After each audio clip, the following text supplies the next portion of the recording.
بسم الله الرحمن الرحيم أفحسب الذين كفروا أن يتخذوا عبادي من دوني أولياء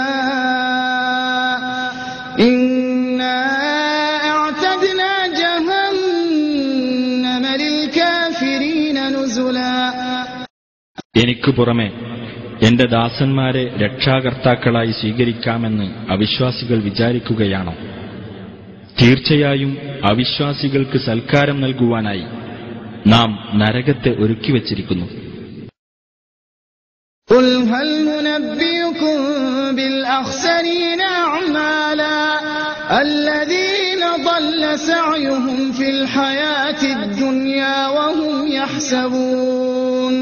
وَهُمْ يَحْسَبُونَ أَنَّهُمْ يُحْسِنُونَ صُنْعًا.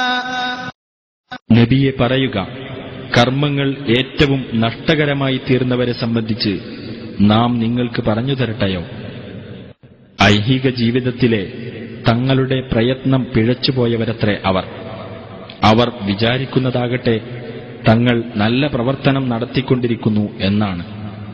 أولئك الذين كفروا بآيات ربهم ولقائه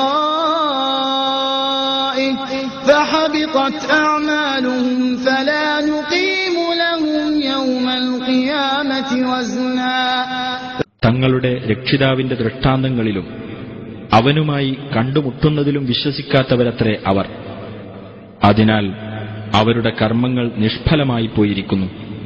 അതിനാൽ നാം അവർക്ക് ഉയിർത്തെഴുന്നേൽപ്പിന്റെ നാളിൽ യാതൊരു തൂക്കവും അഥവാ സ്ഥാനവും നിലനിർത്തുകയില്ല. ذلك جزاؤهم جهنم بما كفروا واتخذوا آياتي ورسلي هزوا. അതത്രേ അവർക്കുള്ള പ്രതിഫലം. അവിശ്വസിക്കുകയും എന്റെ ദൃഷ്ടാന്തങ്ങളെയും ദൂതന്മാരെയും പരിഹാസ്യമാക്കുകയും ചെയ്തതിനുള്ള ശിക്ഷയായ നരകം.